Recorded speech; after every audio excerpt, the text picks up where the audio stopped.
बैकुंठ धाम में पहुंच जाती। अचानक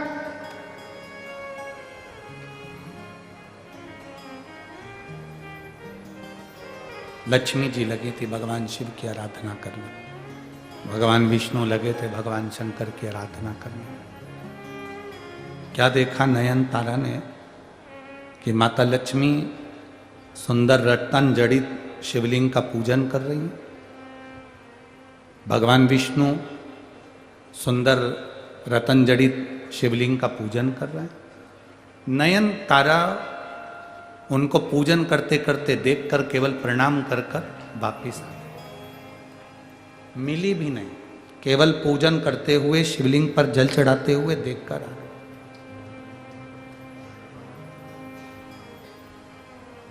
जब नयन तारा वापिस आई, अप्सरा थी,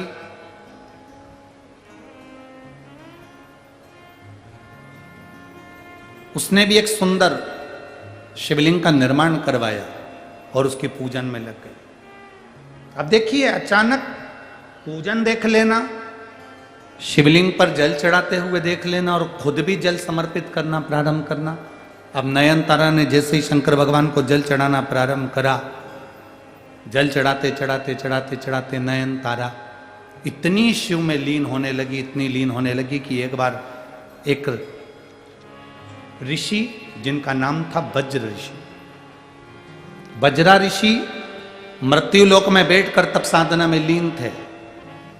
इंद्र का सिंहासन डोलने लगा।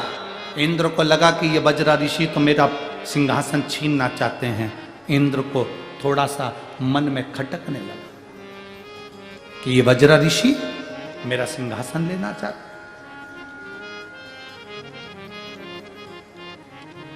इंद्र ने नयन तारा अप्सरा को बुलाया, जाओ मृत्युलोक में जाओ और पृथ्वी पर जाकर,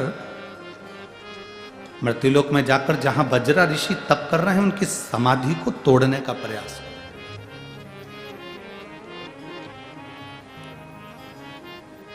इंद्रलोक में इतनी सारी अप्सराएं नृत्य करती हैं, इंद्रलोक में इतनी सारी अप्सराएं रहती हैं, कोई एक भी अप्सरा भगवान शंकर को जल नहीं चढ़ाती थी। केवल एक नयन तारा शिव जी को जल चढ़ाती थी, एक अप्सरा नयन। कितनी सुंदर सुंदर अप्सरा रह रही हैं, कोई नहीं।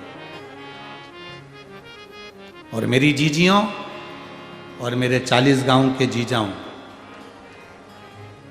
मेरी बेटियों, मेरे बेटाओं, माताओं, मेरे भाई, आप लोगों से केवल इतना निवेदन करना चाहेंगे, तुम्हारे घर के देवरानी, जेठानी, ननन, सास, ससुर, परिवार, कुटुंब, कबीला, सबके सब मंदिर नहीं जा रहे, आप अकेले शंकर जी के मंदिर में जा रहे हैं, अकेले।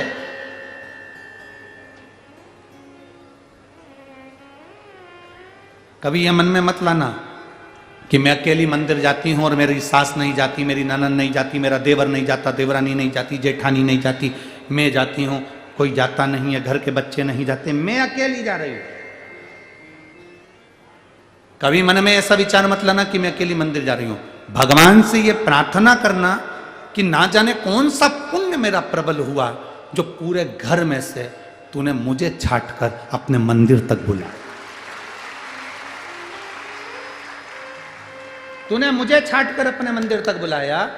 40 गांव की इस पवित्र भूमि पर कथा हो रही है, बड़ी बड़ी बिल्डिंगें बनी होंगी, बड़े बड़े नगर बसे होंगे, 40 गांव में बहुत लोग रहते होंगे, बहुत सारे भक्त रहते होंगे, 40 गांव के आसपास में भी ढेर सारे लोग रहते होंगे। क्या सारे के सारे शिव महापुराण की कथा में पहुंच गए? क्या जम के बोलो जरा, सबकी सब शंकर की कथा में पहुंच गए क्या? कई लोग अपनी दुकान पर टीवी खोलकर बैठे होंगे, कई लोग अपने घर के अंदर टीवी खोलकर बैठे होंगे। क्यों? क्योंकि उनको ये भय लग रहा है, इतनी भीड़ में कैसे जाएंगे, गाड़ी ट्रैफिक में फंस जाएगी, कोई वहां पर पार्किंग में गाड़ी खड़ी करना पड़ेगी, पैदल चलकर जाना पड़ेगा, ऐसा करना पड़ेगा, वैसा करना पड़ेगा। कभी विचार करना कि इतनी दूर पार्किंग में गाड़ी क्यों खड़ी हो रही है, क्यों तुम्हें पैदल चलकर जाना पड़ रहा है? क्योंकि भगवान चाहता है कि तू मेरे पास तक जब आए, कथा सुनने के पंडाल तक जब आए, तब तक तेरे सारे दुख अपने आप समाप्त हो जाए, तेरी तकलीफें मिट जाए, तेरे कष्ट मिट जाए।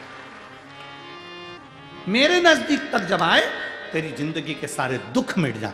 थोड़ा भीड़ में से निकल कर तू मेरे पास में आएगा तो दुनिया के सारे जंजाल से निकल, एक पत्र है, जंजाल से निकलता निकलता जाए। पत्र देखिए,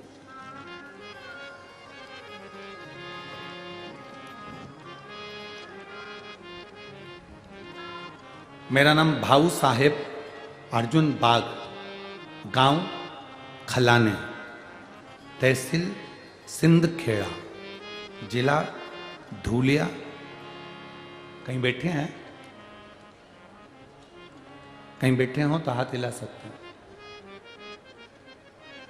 मेरा नाम भाऊ साहेब अर्जुन बाग, गांव खलाने, तहसील सिंदखेड़ा, जिला धूलिया। कहीं बैठे हो तो हाथ हिला सकते हैं। हाथ हिलाओ एक बार ऐसा, हाँ ठीक है, दिख गए, ऐसा हाथ हिलाओ जी, दिख गए। गुरुजी, मैं 10 साल से ड्राइवर का जॉब करता था, लेकिन जॉब छोड़ के मैंने 2020 में पानी पूरी का व्यवसाय करना प्रारंभ करा। मैं पानी पूरी का व्यापार करने चालू करा। 2 लाख का मुझे कर्जा था। गांव में पानी पूरी का बिजनेस अच्छा खासा चल रहा था, तो मैं और बिजनेस बढ़ाने के चक्कर में बैंक से पहली बार मोबाइल में ऑनलाइन लोन लिया।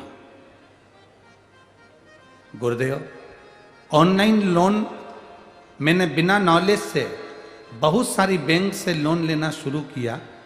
ऐसे में फ्रॉड बैंक के जाल में मैं फंस गया। आप लोगों से भी निवेदन है, इस पत्र पर थोड़ा ध्यान देना।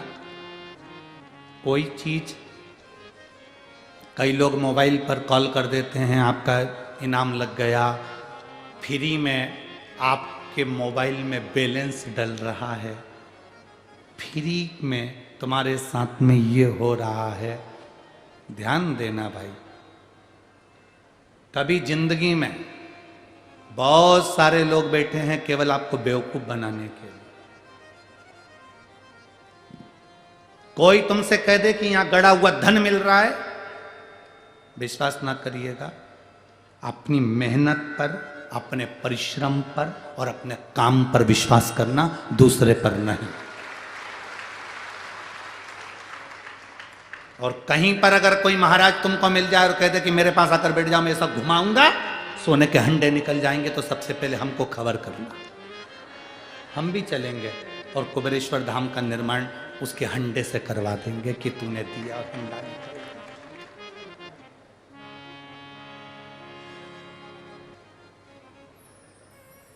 हंडा निकला और कुबेरेश्वर धाम का निर्माण हो जाएगा। करोड़ों रुपए की लागत से धर्मशाला बन रही है, गौशाला बन रही है, मंदिर बन रहा है, तो हम क्यों मेहनत करेंगे? हंडा ना निकलवा देंगे? अरे बोलो तो 40 गांव की जी, सही है कि गलत है? अपनी मेहनत अपने को करना है, अपना परिश्रम अपने को करना है, अपना संघर्ष अपने को करना है। इस भाई ने लिखा, फ्रॉड बैंक के चक्कर में फंस गया और बैंक के जाल में ऐसा फंस गया कि मेरा पूरा मोबाइल हैंग हो गया। इतनी बुरी तरह से फंसा गुरुजी कि 6 महीने के अंदर मेरे सर पर 12 लाख का कर्जा हो गया। 12 लाख का कर्जा हुआ। लोन के चक्कर में धंधा भी बंद हो गया। समझ नहीं आ रहा था क्या करेंगे, डिप्रेशन में चले गया। आज 2024 की यह मकर संक्रांति है गुरुदेव। मैं 2022 की मकर संक्रांति को मरने के लिए सुसाइड करने का मैंने सोच लिया था। मकर संक्रांति के दिन मैं मरने के लिए जा रहा था, तभी एक महिला को केवल शंकर जी के मंदिर में पानी चढ़ाते हुए जाते हुए देखा और वो आंख से आंसू पोंछते हुए जा रही थी और उसके हाथ में एक लोटा जल भरा था। मैंने उस महिला को देखकर सोचा कि इसको भी तकलीफ होगी और ये पानी चढ़ाने जा रही है। मरने का विचार छोड़ा, शिव जी के मंदिर जाने का विचार चालू करा। गुरुदेव, मेरे पिताजी के पास गया, पिताजी से कहा पापा मुझे कर्जा बहुत हो गया है, मैं फ्रॉड बैंक के चक्कर में फंस गया। मेरे पिताजी ने जमीन रखकर मुझे 3 लाख का कर्जा दूसरे से उठा कर दे दिया। मैं वापस ड्राइवर की नौकरी करने लगा। गुरुदेव, शिव जी की महिमा का मैं क्या गुणगान करूं। एक लोटा जल का क्या केवल दर्शन से भी लोगों के भाग्य खुल जाते हैं। उस माँ को जब मैंने देखा था जल चढ़ाते हुए, तो मैंने अपनी पत्नी को बताया। उसने सोमवार का व्रत करना प्रारंभ करा, पशुपति व्रत करना प्रारंभ करा, जल चढ़ाना प्रारंभ करा। और बाबा की कृपा से हमने जब जल चढ़ाना प्रारंभ करा, उसके 15 दिन निकले।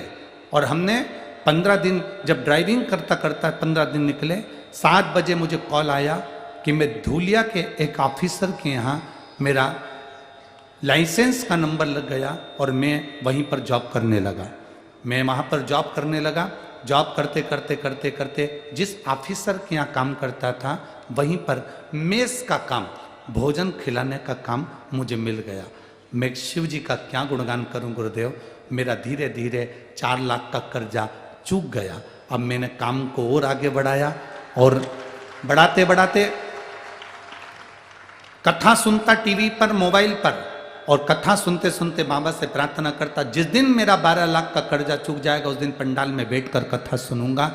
बाबा से ऐसी प्रार्थना करते करते मेरा जो पानी पूरी का व्यापार था वो भी अब धीरे से चालू हो गया। और धीरे धीरे मेरे बाबा ने मेरी लाज रख ली गुरुदेव। बाबा ने ऐसी कृपा करी कि मेरा 12 लाख का भी कर्जा चुका दिया और मुझे इस पंडाल में बिठाकर कथा को श्रवण करवाया। हमने 40 गांव की कथा का सूचना मिली और इतने खुश हुए कि दुकान का उद्घाटन बाबा के भरोसे कर कर, बाबा के नाम पर ही उसका नाम रखा है, बाबा भोलेनाथ चाट फुल्की का नाम देकर। और हम यहाँ बाबा को प्रणाम करने के लिए आए हैं। गुरु जी, एक ही निवेदन है, आप चाट खाने कब आओ। सबसे भारी निवेदन है मेरे भाई, बैठ जा। कर्जा चुक गया, हाथ ऊंचा कर दे एक बार, हर हर महादेव। अब मत फंसना ऐसे फ्री वालों के चक्कर में कि अंडा निकल रहा है। बैठ जाओ, शंभो बैठिए। शिव तत्व है, अवघड़ी है।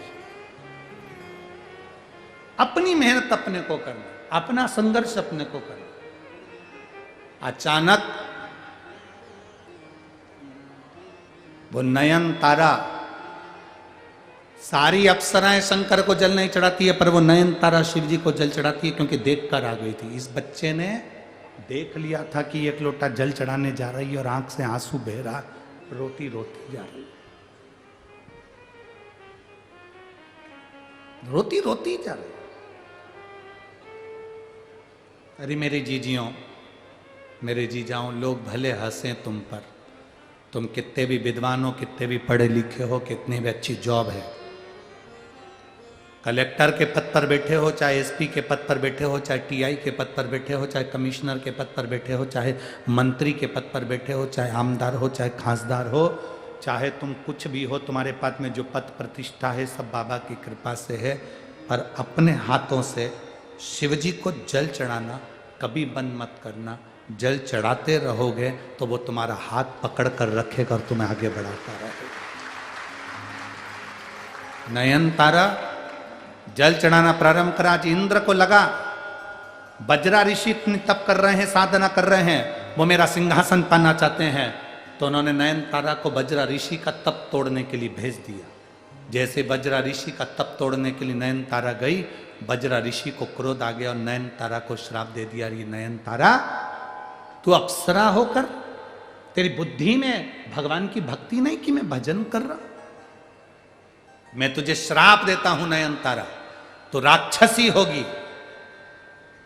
नयन तारा की आंख से जल बह गया। बाबा, मैं शंकर की आराधना करने वाली हूं, कोई अप्सरा शिव को जल नहीं चढ़ाती, पर मैं शंकर को जल चढ़ाती हूं बाबा।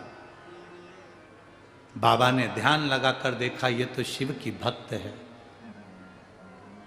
वज्रा ऋषि ने कहा, मैंने तुझे श्राप दिया राक्षसी होने का, मृत्यु लोक में तू राक्षसी बनेगी, पर आज मैं तुझे वचन भी देता हूं कि जिस शंकर की आराधना स्वयं नारायण करते हैं, जिसका दर्शन कर कर तू शंकर भगवान को जल चढ़ाते हुए भगवान विष्णु का दर्शन कर कर चुपचाप लौट कर आ गई थी, नारायण के सामने नहीं पहुंच पाई थी, उनके सम्मुख में नहीं जा पाई थी। बजरा ऋषि कहते हैं आज मैं तुझे वचन देता हूं और आशीर्वाद देता हूं कि तू राक्षसी होने के बाद भी भगवान नारायण का अवतार जब पृथ्वी पर राम अवतार होगा तो उनके सामने जाकर उनका दर्शन करेगी, उनको पाने का प्रयास करेगी। तेरे बल पर संपूर्ण असुरों का कल्याण होगा, क्योंकि तूने शंकर भगवान को एक लोटा जल चढ़ाया है, तो तेरे कारण पूरे असुरों का कल्याण होगा। और एक नयन तारा अप्सरा सूपनखा बनी, राम जी का दर्शन करा, और शंकर की ऐसी भक्त थी जिसके कारण पूरे परिवार का उद्धार हो गया। भगवान राम पहुंचकर पूरे परिवार का कल्याण कर दिए। एक नयन तारा।